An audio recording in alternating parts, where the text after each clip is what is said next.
If you like today's content, please subscribe, like, and press the notification bell below. Well, hello. Finally face to face. I know, my God, I can't believe it. I found this in my backyard. And then we had Oumuamua. Is that not amazing?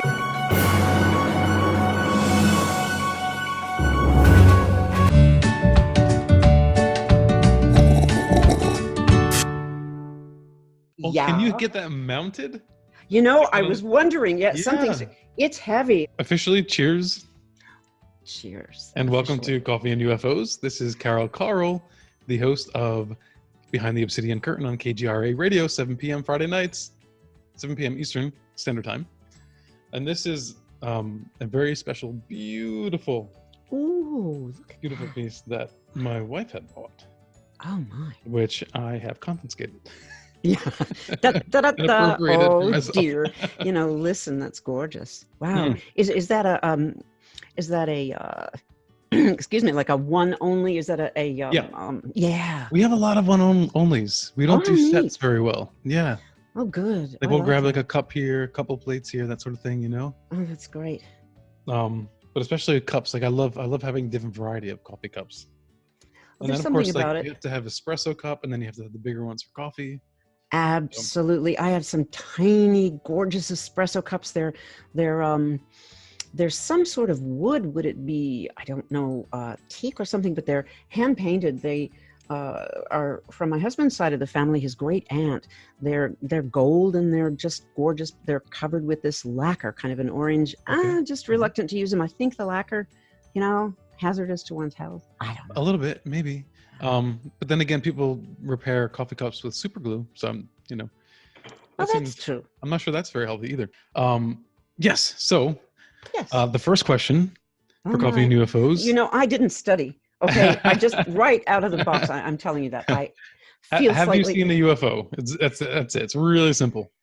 Have I? It's not a multiple choice. No. Okay. Never. Sometimes. Frequently. I don't know. One time. Well, you know, I'm not, to be absolutely accurate. Driving with relatives, it was a stopover in Denver as the Carle family moved back to Southern California from Grand Rapids, Michigan. And there was something in the sky just outside Greeley, Colorado. Nothing except cattle. Nothing, mountains, of course, in the distance, but nothing in the sky. And there was a pink light that was so bright and so unusual. I was in the back seat and I was looking at it through the back window. I was like, I don't know, 17 or something. And I don't know, it has occurred to me later, is this something to do with some kind of like sensitive or empathetic kind of deal? I didn't want to tell anybody. It frightened me for some reason, and it frightened me so thoroughly. I did not want to feel the perhaps fear, concern, uncertainty from the grown-ups in the car. I just didn't want to, and I did not mention it. No, I can relate to that 100%. I think you probably heard my story too, but seeing a UFO from a car, and I was thinking, I can't forget this because adults are going to tell me that I'm crazy. And like, I remember thinking that, you know, that, oh, you're just a kid, it's your imagination, because you always heard that when you were a kid. Yes. So when you see something, and I had a witness too, it's like, no, I can't forget this. But a pink, was it like an orb, or was it was metallic? Actually too far away, Alan, for me to tell. Orb, but if it did present the way a star or a planet would. So I would say yes, round orb. Interesting. And I watched it for a very long time, a disconcertingly long time. And in this case, rather than, for instance, my family was very supportive and interested in UFO kind of stuff. The house we lived in Grand Rapids had an amazing view over a 13-acre field that had been a leaf dump because the city is full of trees, and it was gorgeous. And my father would sit out on the back deck and look up at the sky over these 13 acres, nothing, you know, between our house backed right up on it. And he would say often, what a great place for a UFO to land. That was my dad. As a colleague put it. My dad set the table for this for me, and oh yeah, he did. Surely, My mom too, but it reminds me of you probably remember Ted Peters. Yeah, he had a maybe a more emphatic growing up, where his parents were really big into the UFO phenomena, and they were very much believers in the in the 1950s in particular, when there was this idea that UFOs were aliens that were here to come and save the Earth and warn us of nuclear destruction and the end of the world. That whole phenomena that happened lasted for like a good 10, 15 years. Was that a part of your parents' mindset at all? Oh yes. Oh, they anything that they followed, anything that was on television. Now, that having been said, we subscribed to a lot of magazines, but they weren't UFO magazines. I think, I don't know, I think they wanted to perhaps maintain a more grounded thing. But it was terrific because I was free there was no, we really don't care about that, and you shouldn't either. There was no over thing like that. So, yeah. And, oh my gosh, I can remember reading, let's see, I almost have their names, Sheila Ostrander and Lynn Schroeder, Psychic Experiments Behind the Iron Curtain. Oh, boy. Ooh. Oh, boy. Yeah, that was totally a thrill. And at the same time, Oh, no, go ahead. No. Well, at the time, it was like, and we're not doing that. And why not? Well, and it's a subject that's rarely touched on now, too. Yeah, maybe we should do a show on that, because because what was going on behind the Iron Curtain then, and maybe and now, but what kind of paranormal and ufological happenings or experiments are occurring in Russia? I think that'd be really fascinating. Wow. Because clearly the Kremlin and whatever the current, new Kremlin, I don't know what the agency's name is. I don't either. I don't, but they still have those gorgeous buildings, right? Yeah, but I'm sure that they're still investigating, and they're still very curious about these things. Okay, so the next question is... Yes. Oh, it's okay. I'm not sitting down, but that's all right.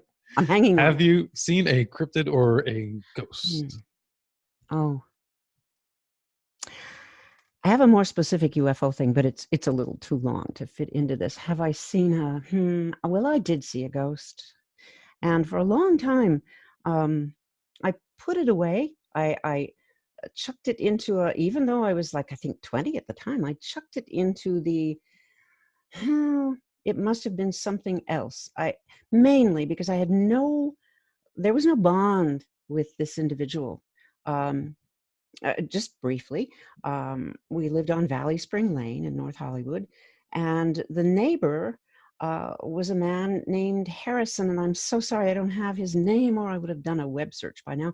He was an artist, and he ended up his entire career working for Walt Disney. Oh, wow. And once again, our paths really never crossed. Occasionally he would come sort of down, it was kind of a conjoined driveway, and so I would see him walking on this driveway. Well, now this has a scientific component in a sense. Do you remember or have you read of this? Yeah, right. Goodbye. Yeah, okay. Well, this is a while. Can we start over? No. But this was something that came about as a result of subliminal advertising. And I can't put a year on it. Decade-wise, I would say maybe, I can't do it. But whenever it came to the public's attention, and I guess the FCC, that it's not a good idea, right? Right. I mean, they actually banned it. Yeah. Yes, exactly. It was, you can't, Yeah, I think it's funny. People now, younger people would have no idea that was actually a legit thing, subliminal programming. Yeah. I mean, that's the stuff of conspiracy theories, and there it was. It was totally, real. Totally. And how, it's just so interesting to me. I never have tracked that in terms of what that means about Madison Avenue. I don't want to go there. Or what it means about, but again, it does have the trappings of a ready-made conspiracy theory. So, okay, but how this ties into my ghost it goes something like this. This, by the way, was so that one's eye-brain, where is the voice of scientific reason when I need him? But that eye-brain connection thing, this would break something long enough for you to discern, I'm looking at go buy a Coke, okay? Okay, subliminal on the screen. It's essentially super fast flashes of imagery. Exactly. Mixed in between the frames of whatever program you're watching. Yeah. Listen, do you have a dictionary in front of you? Is that what? No, but that is all right. Now the truth. That's my magic cup of coffee. Oh, I like it. It's like a genie lamp. I just rub it and answers come. Oh my God, better than a magic 8-ball, right? Yeah, exactly. Right. Okay, so the deal was I was conscious of this. Now, how this fits in is something I extrapolated way after the fact. But it goes something like this. I was cleaning, jalousie windows. You know what those are with the, okay. Well, a big deal in California. They're separate panes of glass that crank open or crank shut. Think of glass, white glass. Oh, sure. Yeah. Well, we lived in LA for a short time, so we had an apartment with those, I think. Yeah. They're abundant. Okay. And this house had those beside a big picture window. It was so that you could open, and get the breeze, the ventilation, blah. I was cleaning those at that time. I was moving my hand up and down, right? And I don't, rather than, well, I'll just put it out there and let you and anybody who is watching decide. I was moving my hand. I couldn't see, obviously, through my fingers. There was a paper towel or something in there. Washing windows, washing the jalousie, which presented their own.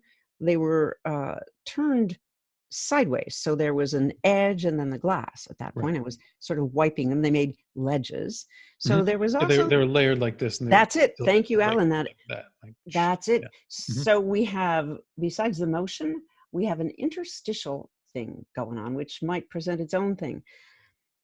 Through these windows and through my motion, and there was nobody else there in the house that day, I would say mid-afternoon, because of what I remember from the lighting, up the driveway, I'm seeing Harrison. And he's got on jeans and some shirt, and and I go, oh, blink, blink, oh, wash, wash, oh, he's dead. Harrison isn't any longer on this. He has transitioned. And I just stood there. I lost it in a kind of an internal, I guess I imploded a little emotionally. Yeah. And then just went on about my business, Right. I told my parents. They were fascinated. But yeah, so did you get goosebumps, that kind of thing, or was it just emotional? Actually, no, and actually only after I realized whom I had seen and that he was no longer among us on this level. That's when I kind of went, oh, and the deal was I couldn't think of any purpose. From what I knew, there had to be some deeper bond connection. I mean, I barely. It was just kind of a question of. My interaction with him was hello, goodbye. Picking up the paper, say, oh, good morning. There was no conversation ever, and so I was a little lost because I always thought that in order to see something like that, that there was that meant a connection of some kind. Sure. And there was none. So, what do you think about that? I think that there's an assumption that ghosts or spirits come back for the living. And I think just like the living, it's quite possible they're doing something they need to do for themselves. I like that. Yeah. And we may not know what that is or why. But it is funny, your reaction, because many people do say when they first see someone and then they realize, that they've passed away, that's the process. They see them. It doesn't faze them. They don't think, oh, that person passed away. They're just like, oh, they're so-and-so. And then a moment's pass by and then it's, wait a minute. They're that seems to be a very natural reaction to these sort of encounters. which See, means they're so naturally in the state with you. It's to me, it's not. I can't imagine it being a projection of the mind putting that person there, because it's in this, so right? natural and feels real. And I don't know. And oftentimes when people have those experiences, it's very calm. Mhm. It's not a panic at first. It's just like, oh, Oh no, there's so this and wasn't so. frightening. Oh, Yeah, yeah. absolutely. This was the Hmm. most prosaic, mundane kind of moment. Sure, right. And I've thought afterwards, in the years that have followed, Hmm.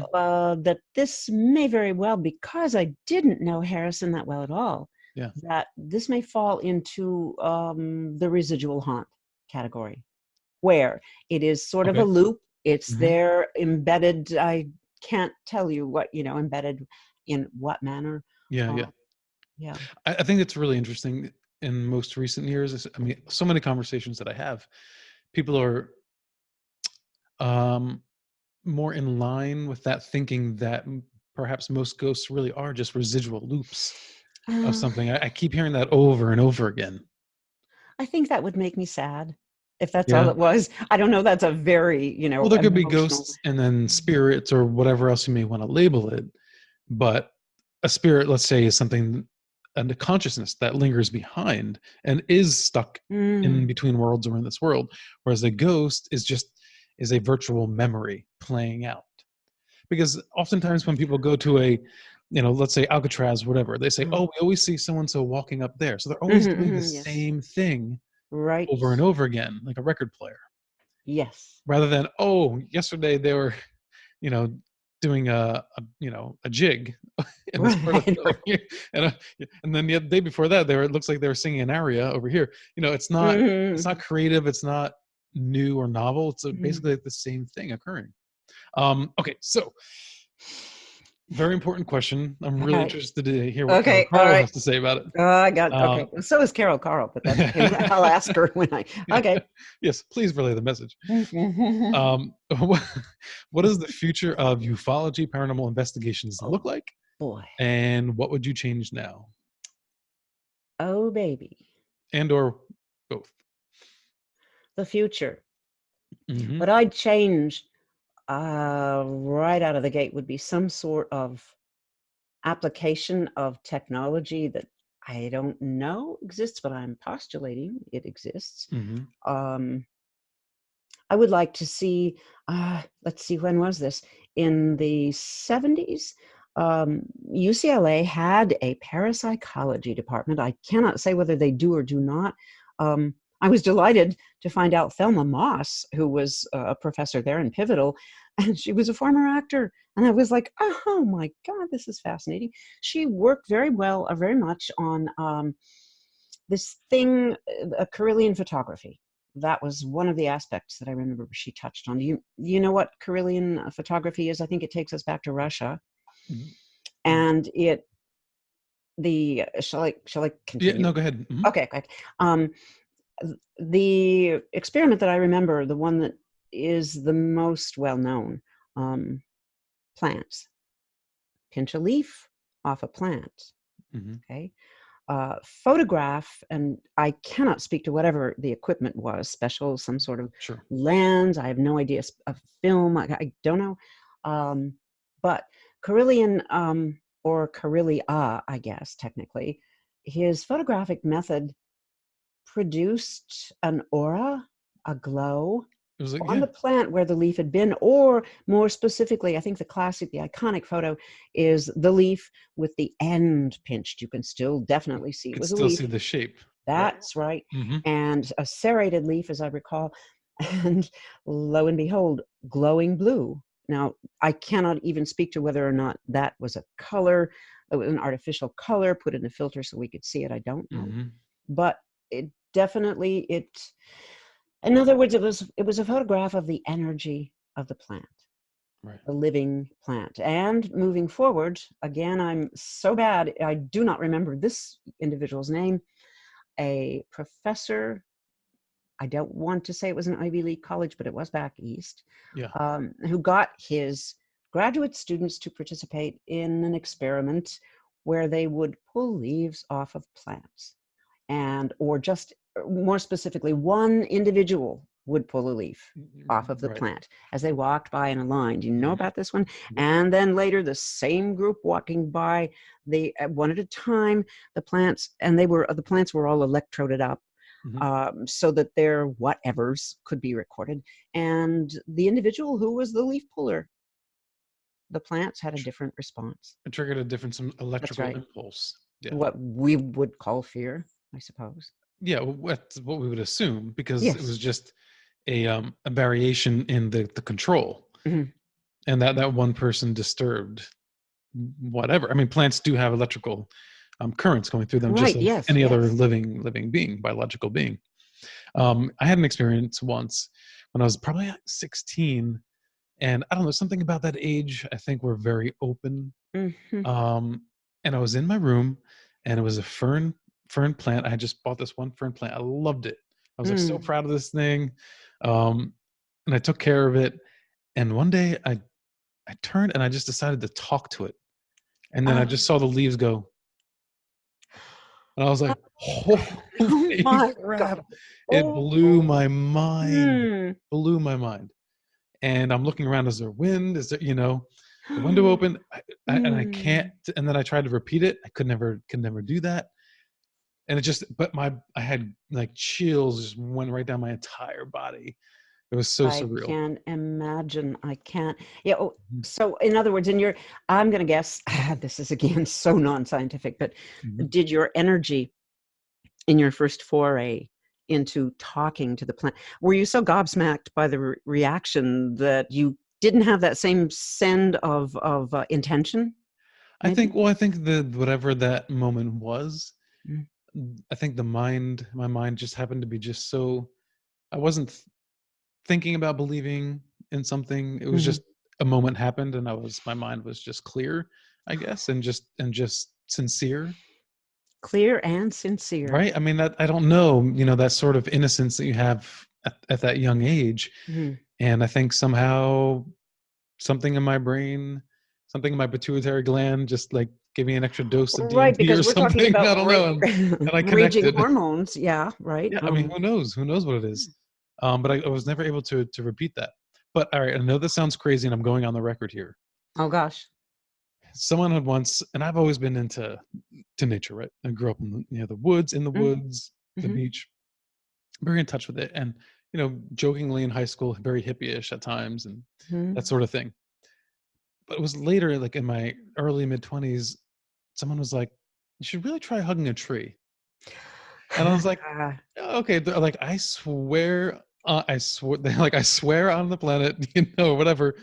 I swear on a If you tree. hug a tree, you'll feel calm. And I was like, they're like, if you're really anxious, go hug a tree. I was like, and at the time I was going through a lot of like anxiety and depression. So I found a tree, I hugged it, and like right at my solar plexus core, like whatever anxiety I was feeling just kind of like cleared away. Like it was weird, and it's true, and that's repeatable.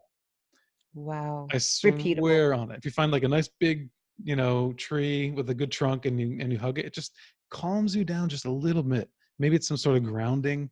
Well, but I was I don't know. wondering that I do not know. This is a part of stuff that I'm very ignorant about. The chakras, which align down the center of the body, Eastern, thousands of years.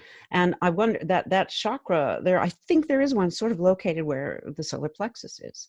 So I'm wondering, I have tons of trees in my backyard. So lucky. We planted a deodar, which, deodar, I think it's like God's gift is the loose translation of that tree. I had no idea. It's enormous now, and I hug it frequently. So I'm not the only one. Oh, no. Yeah, absolutely. And it's just, I wonder sometimes what the tree thinks. Right. Well, I suspect that if you were disturbing and bothering the tree, you wouldn't feel calm. Why didn't I think of that, Alan? I mean, if you were making the tree feel uncomfortable, let's say, if that's a possible thing, right? Then yeah. Yes. I don't know. Okay. So hug away. I will. Hug away. And an interesting thing about this particular tree, although I don't know it plays a part, apparently in the Himalayas, there is a cultural thing where women burn pieces of deodar bark inhale it and foretell the future. Oh my. Interesting. Well, I guess there's a lot of ways to induce that sort of state. But that is a fascinating one. Well, I mean, ayahuasca. Exactly. I mean, that's a vine, and it has to be cooked with a what is that banis something, banis root, and the root is the MDA inhibitor, and so it allows your body to absorb it in your intestines. So it's the bark that opens the key. Yeah. And I understand if one is contemplating an ayahuasca session, the big pivotal factor is based on whether or not this is pleasant, unpleasant, produces the desired effects, is that mixture. Apparently the formula has to be right. It's supposed to be right, yes. But I was actually just reading that ayahuasca vine on its own does have not hallucinogenic, but psychic effects. So it will still cause you to go sort of inward and have an internal psychological experience. Wow. Without like all the hallucinations that might psychotropic occur. Is that the word? I guess, but it's not hallucinogenically inducing. So it's supposed to give you the similar experience, just without any visions. But anyway, we have to wrap it up. Yes. Yeah. We can't even talk about the green snake people see when they take ayahuasca. Really quick, just because I have this T-shirt on. Oh, Alan. So what is your favorite paranormal ET alien UFO movie? Well, I have to go back to the original War of the Worlds, the original. Okay. And there was something about that. It's just not that the follow-up wasn't pretty good, but it was a different movie, different times, different audience. I get that. There was something about the original, the way they mixed in, I think I think we really know something is up for the town. It's like a square dance or something in the town hall. And there's, and the scientist is there. I cannot think of the man's name at the moment, and then there's that scene where the Reverend with his Bible approaches the ship, and we've already seen it take out soldiers. They turn green glow and they've evaporated and disintegrated, and she runs after him as he walks forward, and he's saying the Lord's Prayer, and the Uncle Matthew, and that's my favorite. All right. Well, anyway, it is on the record. Oh, listen, maybe if I bribed you, you could just never upload this. I mean, we'll see. Well, has that happened to you yet? No, not yet. Maybe that's a good financial plan. Oh my God! Coffee and UFOs as a blackmail vehicle. Hey, that's a way to monetize. That's for sure. Oh yeah. All right, Alan, thank you, Carole. I really appreciate it. Thank you. This has been a ball, and I raise my coffee cup to thee. Take care. Thanks again for joining us for another episode of Coffee and UFOs, two of my favorite things. If you want to find out more about us, follow us on social media, but of course, like and subscribe down below if you appreciated today's content. And for more, follow me on Instagram @ParanormalNow or on Twitter, @Paranormal_now.